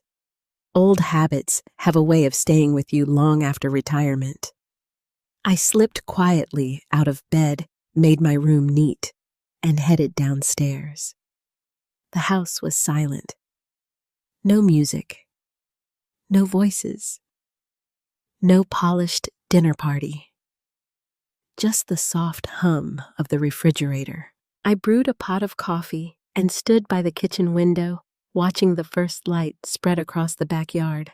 For the first time since arriving in Chicago, I felt peaceful. The evening was over. Whatever happened next would happen in its own time. A few minutes later, I heard slow footsteps behind me. Claire. She looked exhausted. Her hair was pulled into a loose ponytail, and she wore an oversized sweatshirt instead of the elegant dresses she had worn the night before. For a moment, she didn't look like a corporate executive. She looked like the little girl who used to wander into the kitchen every Saturday morning asking for pancakes. Morning, Mom. Morning. She poured herself a cup of coffee, but didn't drink it. Instead, she stared into it. I didn't sleep much. I guessed you might not. She gave a tired smile. You know me too well. I've known you your whole life. That made her laugh softly. It was the first genuine laugh I'd heard from her in a long time. Neither of us rushed to speak. Sometimes, silence gives people room to find the words they really mean. Finally, she broke it. I kept thinking about something Ryan said. I waited. He said people weren't impressed because you were knowledgeable. They were impressed because you made them feel important. She looked at me. I've been asking myself, when did I stop doing that? I didn't answer. Some questions are too personal for someone else to answer. She continued anyway.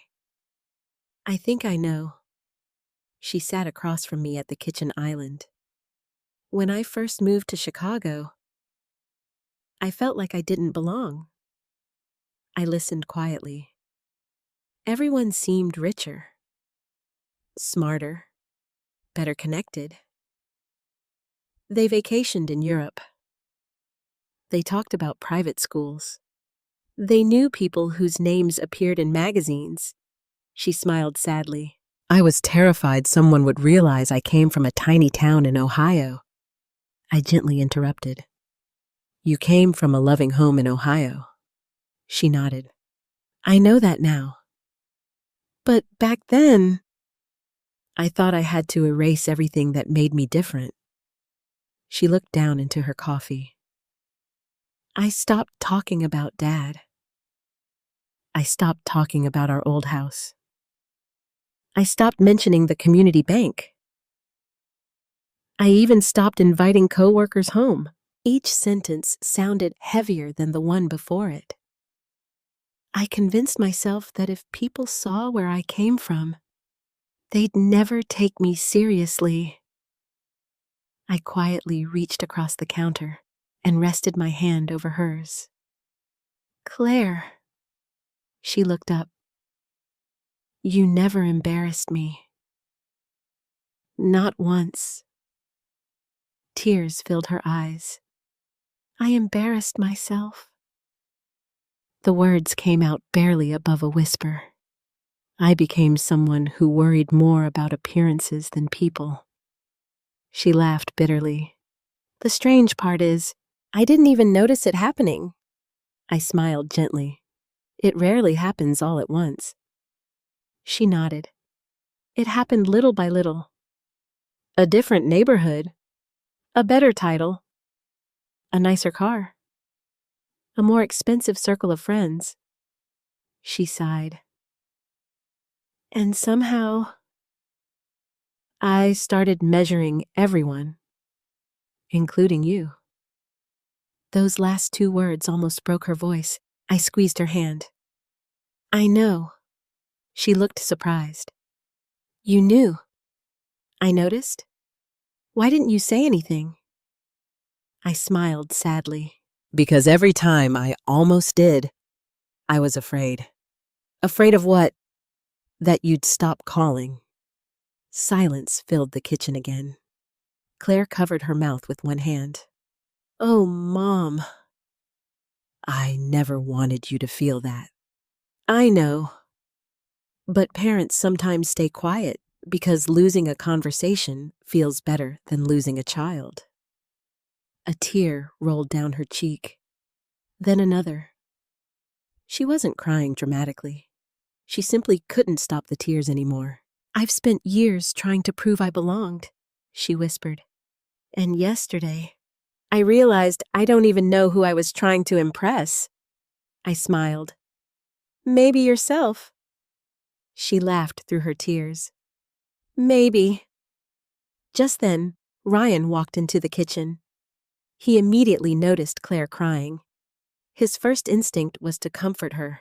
Instead, he quietly asked, Do you want me to leave? Claire shook her head. No. He sat beside her. Without saying anything, he gently placed his hand on her shoulder. That simple gesture reminded me of Patrick. He had always known when words weren't necessary. Claire wiped her eyes. I owe both of you an apology. Ryan smiled softly. I'm listening. She looked at him first. I've been so focused on climbing higher. I forgot to look behind me. I forgot who helped me get here. Then she turned toward me. I told myself I was protecting my career. But really, I was protecting my insecurity. I could hear the honesty in every word. She wasn't making excuses anymore. She was finally seeing herself clearly. I thought successful people expected perfection. She continued. So I tried to create a perfect image. A perfect house. A perfect dinner. A perfect life. She laughed quietly. And then you sat upstairs in your blue sweater. She smiled through her tears. And somehow everyone saw something I'd stopped seeing years ago. I tilted my head. What was that? She looked directly into my eyes. Integrity. The word hung between us. Simple, powerful, real. I've worked with brilliant executives. She continued. I've met famous entrepreneurs. I've met politicians. But last night, the person everyone remembered was the woman who never tried to impress anyone. Ryan smiled proudly. I could have told you that. Claire laughed. You probably tried. I did. You just weren't ready to hear it. She nodded. No, I wasn't. She reached across the table and held my hands with both of hers. I'm sorry. Not for one sentence, not for one dinner. For years. For becoming someone who thought simple meant small. For making you feel hidden. For forgetting what you taught me. The apology was quiet. There were no dramatic speeches, no grand gestures, just truth. Sometimes that's enough. I smiled through my own tears. I forgave you before you apologized. She looked surprised. You did? A long time ago? Why, because holding on to anger would have hurt me more than it ever hurt you. She leaned forward and hugged me. Not politely, not carefully. The way she used to when she was 10 years old. For the first time in years. I wasn't hugging a successful executive. I was hugging my daughter. And somehow, that mattered more than every compliment the dinner guests had given me. I returned to Ohio 2 days later. Claire hugged me at the airport longer than she ever had as an adult. She didn't hide me. She didn't rush me. She stood beside me until boarding began. I'll call you tonight, she said. I smiled. I'll answer. This time, I believed her. Back home, life quickly settled into its familiar rhythm. My little white house looked exactly as I had left it. The porch swing still creaked. The maple tree still shaded the front yard. Mrs. Dawson from next door still waved every morning while walking her golden retriever. Everything felt wonderfully ordinary. And after everything that had happened in Chicago, ordinary felt like a blessing. 3 days later, my phone rang. The caller ID surprised me. Michael Harrison. I answered. Helen speaking. Helen, it's Michael.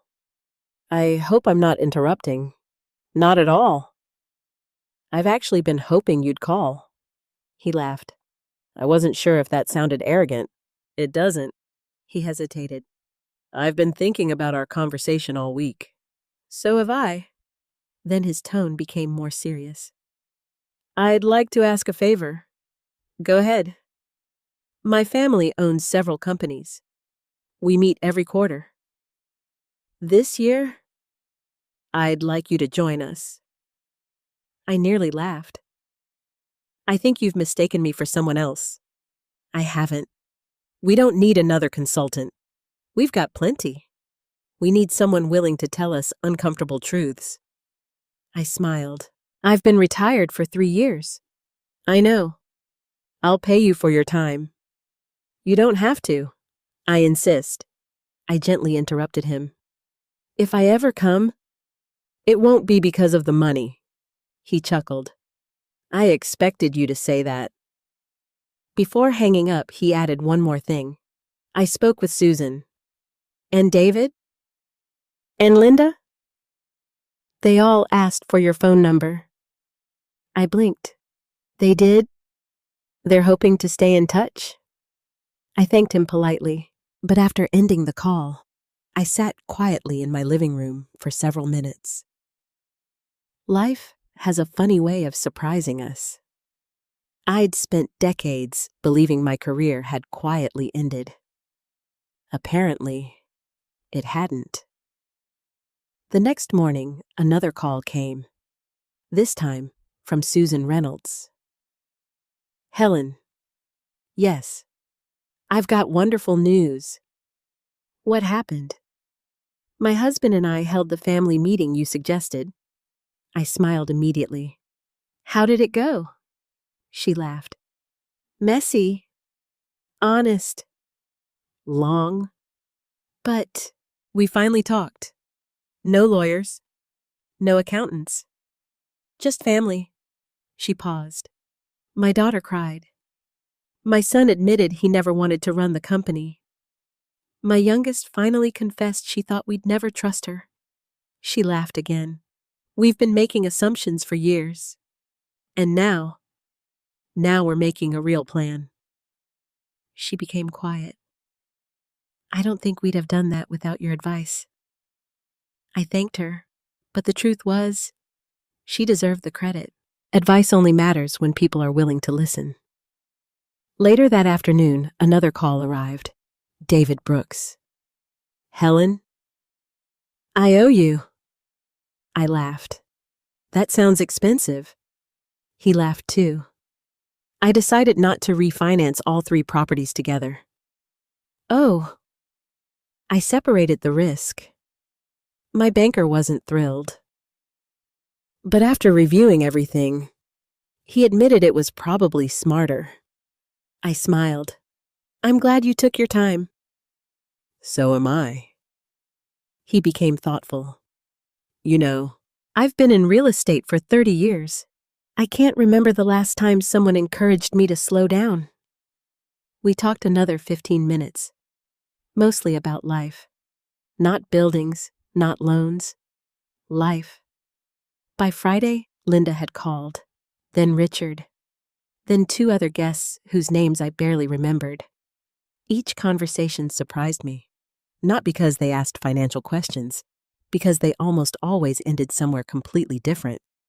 Family, purpose, regret, retirement, friendship.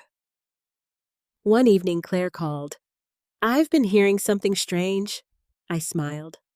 Oh, Michael keeps talking about you. So does Susan. So does David. She laughed softly. They're treating you like some kind of celebrity. I laughed. I assure you, I'm not. Then her voice brightened. You know what's funny? What? They're asking me for introductions. Introductions? To my own mother. We both laughed. Then Claire grew quiet. I would have never imagined that a month ago. I know.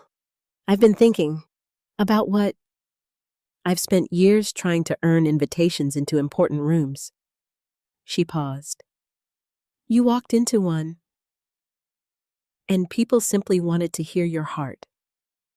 I answered gently. People are often hungrier for sincerity than success. I believe that now. Then she surprised me. I started volunteering.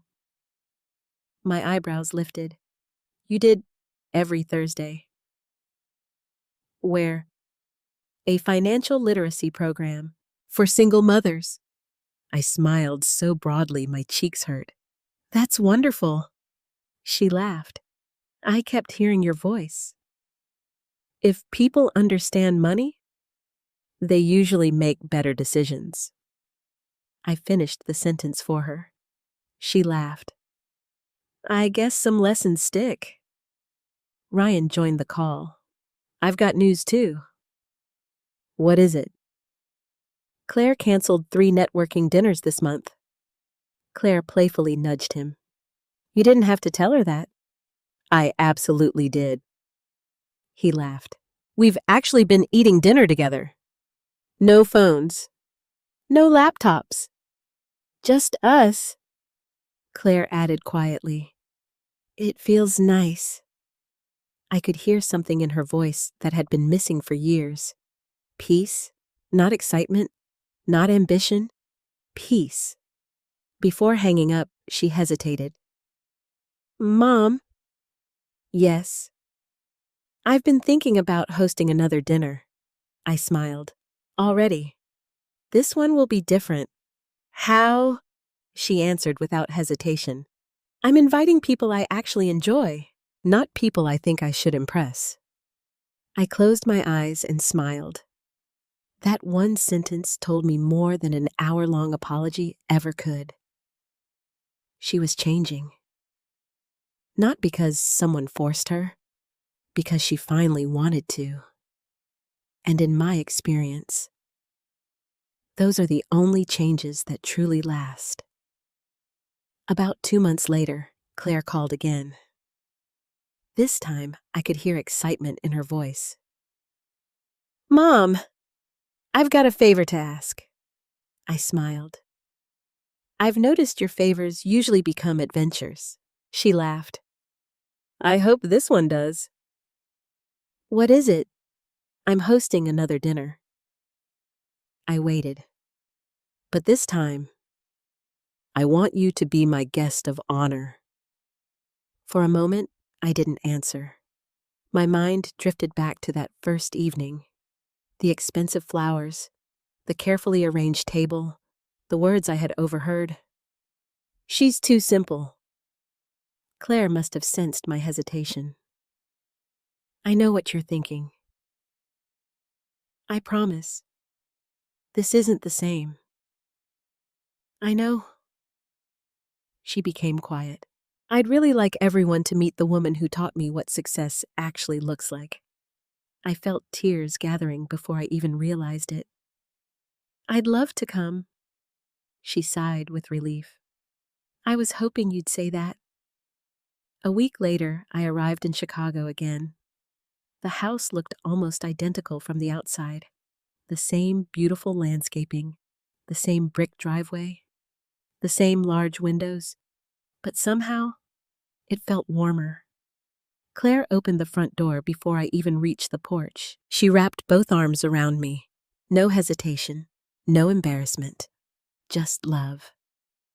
Ryan appeared behind her carrying my suitcase. You packed lighter this time. I laughed. I figured I knew where the guest room was. He smiled. You won't be spending much time there. Inside, I noticed something different immediately. Family photographs. They were everywhere. Pictures of Patrick, pictures of Claire as a little girl. Even an old photograph of the three of us standing in front of our tiny Ohio house. I stopped walking. Claire noticed. I found those in storage. They deserve to be seen. I gently touched the framed picture of Patrick. He would have liked this. She smiled. I think so too. That evening, guests began arriving. Some faces were familiar. Michael, Susan, David, Linda, Richard. Several new couples joined them. This time, however, something was completely different. Claire greeted every guest personally. Not with polished professionalism, with genuine warmth. She laughed more. She listened more. She wasn't performing. She was simply herself. I watched quietly from the living room. Ryan leaned over. You notice it too? I nodded. She's different. He smiled proudly. So much happier.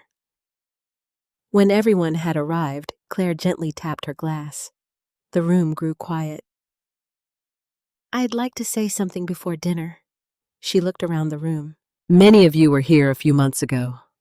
Several people smiled knowingly. That evening changed my life. I lowered my eyes. I hadn't expected this. Claire continued. I spent years believing success depended on image. I believed respect had to be earned through titles, houses, connections. She laughed softly. I was wrong. The room remained completely silent. She turned toward me. My mother taught me that. Every eye in the room shifted toward me. Claire walked across the room until she stood beside me. Then she took my hand. This is my mother, Helen McCarthy. She smiled proudly. The wisest financial mentor I've ever known. But more importantly, the woman who taught me integrity. I felt my face grow warm. Several guests applauded. Michael smiled broadly. I've been waiting for that introduction. Everyone laughed. Claire wasn't finished. When my father died, my mother raised me alone. She worked long hours. She sacrificed promotions. She gave up opportunities so I could have opportunities. Her voice became emotional. And somewhere along the way, I forgot that. She turned toward me. I'm never forgetting again. I couldn't hold back my tears anymore. Neither could she. She hugged me in front of everyone. Not because people were watching, because she wanted to. Michael quietly wiped his eyes. Susan smiled through tears. Even David looked suspiciously emotional. Ryan laughed. I was wondering how long everyone would last. The room relaxed again. Dinner began. But unlike the first gathering, nobody rushed into business discussions. Instead, people asked about grandchildren, vacations, gardening, books. Susan showed pictures of her family. David admitted he had reduced his work schedule. Linda talked about volunteering at a local shelter. Michael smiled. My son invited me fishing. Richard laughed. Did you go? I canceled 3 meetings. Everyone applauded. I actually caught nothing. The room burst into laughter. But, he smiled. It was the best weekend I've had in years. Conversation flowed effortlessly. Nobody tried to dominate. Nobody tried to impress. Claire spent most of the evening asking questions instead of answering them. Watching her made me quietly proud. Halfway through dessert, one of the newer guests looked at Claire. So, how did you and your mother become so close? Claire looked at me before answering. We always loved each other. She smiled sadly. I just spent a few years forgetting how to show it. The room grew quiet again. Then she added something that surprised even me. I used to think my mother was too simple. No one interrupted. I've since learned simple isn't the opposite of successful. It's often the result of knowing what truly matters. Michael softly raised his glass. To Helen. Everyone followed. To Helen. I smiled, then quietly shook my head. No. I lifted my own glass. To second chances. The room fell silent once more. Then every glass gently touched together. Because every person sitting around that table understood exactly what those 2 words meant. Not financial success. Not business growth. Not perfect reputations. Second chances. Sometimes, they're worth more than everything else combined. The seasons changed quietly after that dinner. Autumn painted Ohio in shades of gold and crimson. And before long, the first snow settled across my little front yard. Life didn't suddenly become perfect. Real healing never works that way. It happens in small choices, repeated over and over. And that was exactly what I began seeing in Claire. Every Sunday evening, my phone rang, not because she felt guilty, because she genuinely wanted to talk. Sometimes we discussed recipes. Sometimes we talked about books. Sometimes we laughed over old family stories Patrick used to tell. Occasionally, we talked about nothing at all. Those became my favorite conversations. One afternoon, she called while driving home. Mom. Yes. I did something today. I smiled. Should I be worried? She laughed. No. I had lunch with Melissa. The name immediately brought back memories. Melissa had been Claire's closest friend in high school. The two girls had been inseparable until college. What a wonderful surprise, Claire sighed. I hadn't spoken to her in almost 8 years. What happened? I got busy. I knew that wasn't the whole story. She admitted it a second later. I thought we didn't have much in common anymore. And we had everything in common. She laughed at herself. She still remembers Dad. She remembered things I'd completely forgotten. What kind of things? Claire smiled. Remember how Dad used to burn pancakes every Saturday? I burst into laughter. He insisted they were caramelized. They were charcoal. We laughed until tears filled our eyes. Then Claire grew quiet. I almost lost those memories. You didn't. I almost did. There was gratitude in her voice, not regret anymore. Gratitude. A few weeks later, Ryan called me, not Claire. Helen, I wanted to tell you something. What happened? You know Claire's Thursday volunteer program? Yes. They asked her to help organize another class. That's wonderful. It gets better. They asked if she could teach instead of just helping. I smiled proudly. She'll be excellent. Ryan laughed. She already is. She comes home talking about every family she meets. She worries about them. She celebrates their victories. He paused. You know who she reminds me of now. I already knew. Her mother? Exactly. I sat quietly after hanging up. Parents rarely expect their children to become copies of them, but watching them rediscover their own kindness, that is something very special. December arrived. Claire insisted on spending Christmas in Ohio. No negotiations, she said over the phone. We're coming. When they arrived, Ryan carried gifts through the front door while Claire headed straight for the kitchen. What are you doing? I asked. She tied an apron around her waist. I'm making cookies. I laughed. You haven't baked in years. I know. She smiled. I've missed it. For 3 hours, we baked chocolate chip cookies exactly the way we had when she was little. Flour covered the countertops. Chocolate chips somehow ended up on the floor. Ryan sampled more cookies than he admitted. The kitchen smelled exactly the way it had decades earlier. At one point, Claire looked around the room and whispered, I forgot how much I loved this. You didn't forget, I answered. You just got distracted. She nodded. I think you're right. Christmas morning felt wonderfully simple. No expensive gifts, no elaborate decorations, just breakfast, coffee, laughter.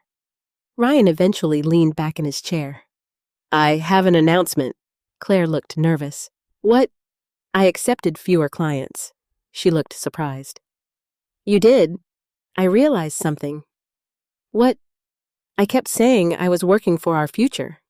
He smiled. Then I noticed I wasn't enjoying the present. Claire reached across the table and squeezed his hand. I like this version of you. He laughed. I like this version of us. I watched them together and silently thanked Patrick. He wasn't there to see this moment, but somehow, I believed he'd be smiling. Several months later, I visited Chicago again. This time, Claire insisted on taking me somewhere before I returned home. We drove downtown. She parked outside a community center. What are we doing here? She smiled. I want to show you something. Inside, nearly 30 adults sat around folding tables with notebooks. Some were young couples, some were retirees, some were single parents. Claire walked to the front of the room. Everyone greeted her warmly. One woman waved excitedly. Claire, we've been waiting. Claire turned toward me, then smiled proudly. This is my mom. The reason I started teaching these classes. Every face turned toward me. A young father stood. I've heard so much about you. Another woman smiled. Claire talks about your advice all the time. I looked at my daughter. She shrugged modestly. I might mention you once or twice. Ryan laughed from the back of the room. Try every class. Everyone smiled. Claire invited me to sit beside her while she taught. I listened quietly. She didn't repeat my words. She had made them her own. She explained budgeting without judgment. She encouraged questions. She celebrated small victories. Most importantly, she never made anyone feel embarrassed for asking for help. Halfway through the session, I realized something. She wasn't becoming me. She was becoming the very best version of herself. On the drive home, I finally told her. I'm proud of you, she smiled, because I'm teaching finance. I shook my head. No, because you've remembered how to see people. Her eyes filled with tears. I don't ever want to forget again. You won't. How do you know? Because now you understand the difference. What difference? The difference between building a successful life and building a meaningful one. She reached across the center console and squeezed my hand. Neither of us spoke for the rest of the drive. We didn't need to. Sometimes the deepest healing isn't found in dramatic speeches. It's found in quiet moments where two people finally understand each other without saying another word. And somewhere along that peaceful drive through the streets of Chicago, I realized my daughter no longer measured people by what they owned. She measured them by the kindness they left behind. To me, that was the greatest success of all. It has now been almost 2 years since the evening my daughter asked me to stay upstairs. Sometimes I still think about that moment. Not because I remember the hurt, but because I remember how close we came to losing each other without realizing it. Life has a quiet way of pulling people apart. Not through one terrible decision, through hundreds of small ones. A phone call postponed, a visit canceled, a conversation avoided, an apology delayed. Those little moments build walls before anyone notices they're there. Claire and I were fortunate. Our wall came down before it became permanent. These days, my calendar looks very different from what I imagined retirement would be. Every few months, Michael invites me to speak with young business owners.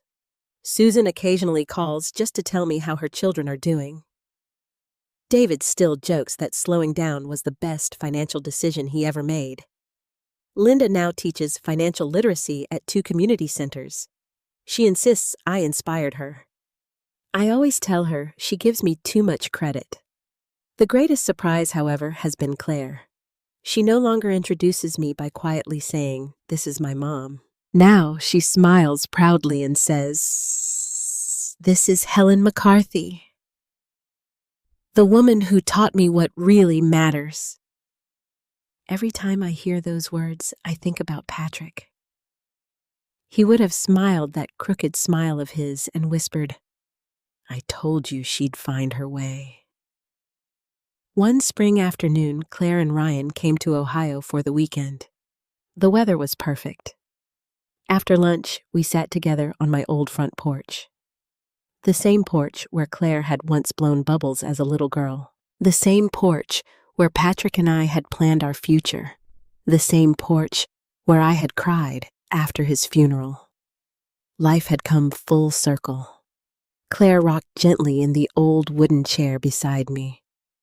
"You know something." "What?" "I used to think this porch looked old." I laughed. "It is old." She smiled. "Now I think it looks peaceful." Ryan looked around the yard.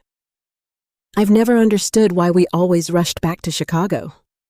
Claire reached for his hand. "We don't have to anymore." A few minutes later, my neighbor, Mrs. Dawson, walked over with a fresh blueberry pie. She smiled when she saw Claire. My goodness. It's nice seeing you home again. Claire stood and hugged her. I've missed this place. Mrs. Dawson laughed. We've missed you too. After she left, Claire looked around the neighborhood. Children rode bicycles. Neighbors waved from their driveways. Someone was mowing a lawn. Nothing about the scene looked expensive. Everything about it looked rich. She quietly said, I spent years looking for happiness. I think I left it here. I shook my head. No. You carried it with you. You just buried it beneath expectations. She nodded thoughtfully. You're probably right. Later that evening, after Ryan had gone inside to make coffee, Claire and I remained on the porch alone. The sun slowly disappeared behind the trees. She suddenly asked, Mom, yes, if you could change one thing, would you? I thought carefully. There were certainly painful memories. Patrick's death, lonely years, financial struggles, the dinner in Chicago. Then I smiled. No. She looked surprised. Not even that night. I shook my head. If that night hadn't happened, we might never have had every conversation that came afterward. She leaned back in her chair.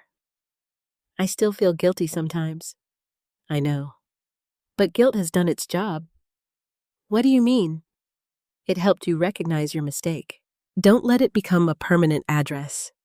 She smiled. I like that. Good. Because I'm going to borrow it. You already have. We both laughed. Ryan returned carrying 3 mugs of coffee. He handed one to each of us. Then he looked around at the quiet neighborhood. You know, I think Patrick would be proud. Claire looked toward the sky. I hope so. I answered softly. I don't hope. I know. Silence settled around us once more. Not empty silence, comfortable silence. The kind families earn after years of loving one another through mistakes. As darkness slowly covered the neighborhood, Claire rested her head on my shoulder. Exactly the way she used to when she was 8 years old. Neither of us said another word. We didn't need to. Because some stories don't end with applause. They end with peace. Looking back now, I realize something important. The guests who came to Claire's first dinner thought they were searching for financial advice. In reality, every one of us was searching for something much more valuable. Perspective, forgiveness, connection. The greatest investment anyone made that year wasn't in real estate, or businesses, or the stock market. It was my daughter choosing to rebuild the relationship with the mother who had quietly invested her entire life in her. And as for me, I never needed wealthy guests to recognize my worth.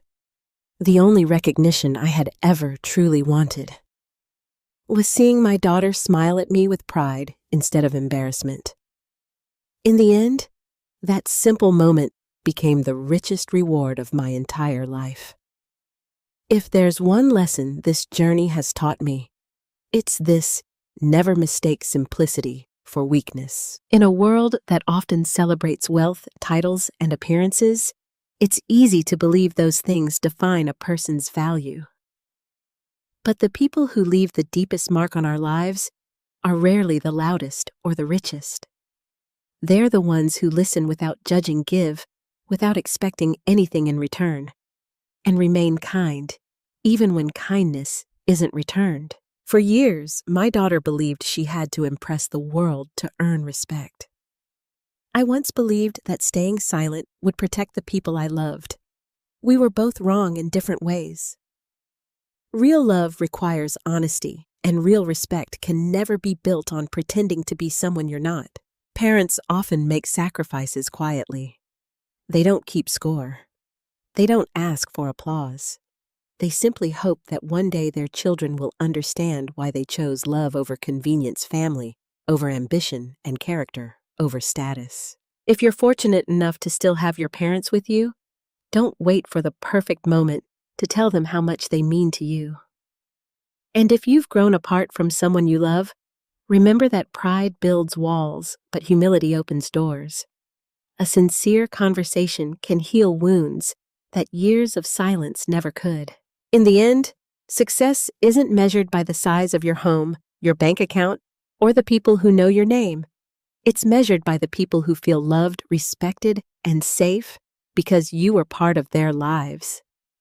Those are the riches that never lose their value. If this story touched your heart, I'd love to hear from you. Have you ever been judged because of your appearance, your background, or the life you chose? Or have you ever realized too late just how much a parent sacrificed for you? Please share your thoughts in the comments. I read every one of them, and your stories may encourage someone else who needs to hear them today. And before you go, let me know where you're watching from and what time it is in your part of the world. I always enjoy seeing how far this community reaches. If you enjoyed this story, please like this video, subscribe to the channel, and join me again for more heartfelt family stories that remind us what truly matters.